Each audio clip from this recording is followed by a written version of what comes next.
Hi, this is Beverley Lyons from the Daily Record here with chart topper Amy Macdonald. Hi. Hi. How are you doing? Yeah, it's all really exciting just now. Things are going good. I've been on tour for the past month, about to come to an end tonight, but then to start all again on Monday in Europe. So we start again on Monday in Amsterdam and then carry that on through the rest of March. But things are going great and it's all really exciting just now. So this was the big Scottish tour that we've just kind of completed tonight, wasn't it? Really? Yeah, well, it's been the whole of the UK since the start of February. I mean, we started off in Belfast and then continued from London upwards, basically, and came to Scotland a few days ago for the last 5 shows here. Now, it's been quite amazing because we were in right at the start with you, and obviously we're seeing how you're growing. How has it been this time round on tour with the slightly bigger venues? It's been great fun, and we've got the bus as well, which is just amazing. Now, what kind of things do you get up to in the bus? Do you make up new songs? New songs, but not real songs, like novelty songs. All of the guys, I was the only one not to. It shows you how feminine they are. They went for a colonic irrigation. So there was a song made up entitled I Want My Colon Cleansed that was going round for a bit. Did you make it up? I didn't know. Jamie made it up, my bass player made it up, but we all joined in. I think one point there was 5-part harmonies going in this song. Don't think it'll be in a second album, but so somewhere there are vocals of you singing this colonic irrigation It's not song. been recorded, no, it's etched in the memory of mine and the guys' heads. Do you remember how it goes? It just simply goes, I want my colon cleansed over and over again. Brilliant, to the tune of I want my colon cleansed, I want my colon. That's a real rock and roll excess story, you know. You normally would have that, you know, if you've just been abusing yourself. A bit of oxygen too, a bit of a extra blood supply. No, I think the Rolling Stones. They're all healthy as anything. Jamie, bass player again, you can tell he's probably the most feminine, is in there making smoothies and juices for everyone with ginger and carrots and whatnot. But that's his forte. I think if he ever gives up music, he'll open up a juice bar. So this is the health kick for the tour then? We've all been really good actually. There's not really been a lot of late nights or anything. I think there's probably been 1 or 2 late night sessions and that's really been about it really. We've been so un-rock and roll. So you've got this and then you're playing at Tea in the Park this year as well? Tea in the Park, yeah, it'll be brilliant fun. Can't wait. Like, I was there last year and it was great fun and brilliant atmosphere, so it's really exciting to be able to go back again. Now, did you not camp it out last year at Tea in the Park? I think a lot of people didn't believe me. Like, they're like, oh, you're actually camping? I could smell you. And I was like, no, I'm just making it up. I mean, what would the point in that be? But I was actually camping, yeah. I went down on the Friday night and luckily my friends had already set up the tent. So that was good fun. So you're going to do that again, or have we reached beyond that now? I really hope so. The only thing is, I might be doing the Oxygen Festival in Ireland. That's not confirmed yet, and I think it's just talks. But if I do that, I'm hoping to do that on the Friday so that I can scoot back to Belado and camp it up until my set on the Sunday. Excellent. A few campfire songs as well. Would you treat the punters to that? If they wanted to be treated to that, then I'm sure I could muster something up. Because let's get on to your new single Run, which has no relevance to running to the toilet. No, obviously. not at all. No, it isn't. Unfortunately, yeah, it's out on the 3rd of March.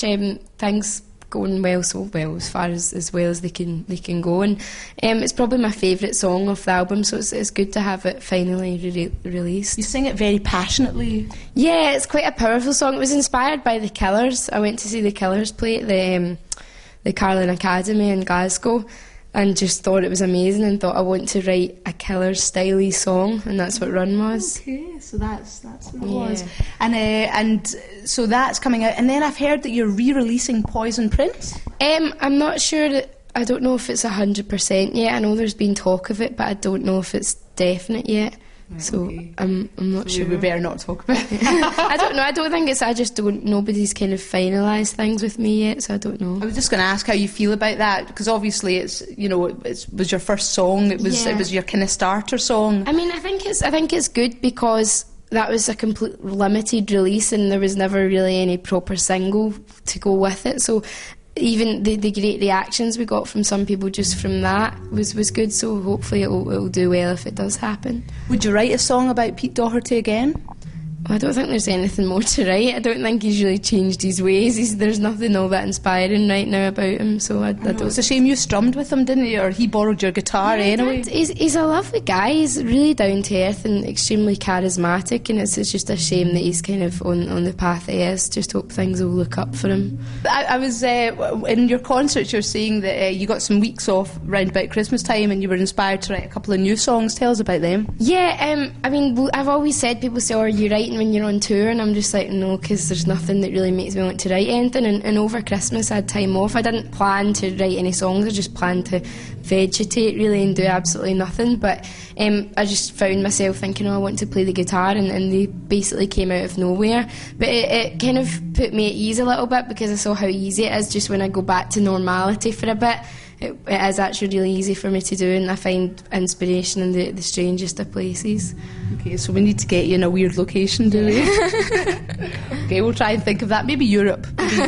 Yeah. And also, I mean, you've got songs, Footballers' Wives song now. I've got to touch on this, Amy. I know you would. You know, there's the one question. But a little birdie tells us that you're seeing a footballer just now. Yeah, but I mean, I don't see it like that. I don't see him as a... It's nothing to do with occupation or whatnot.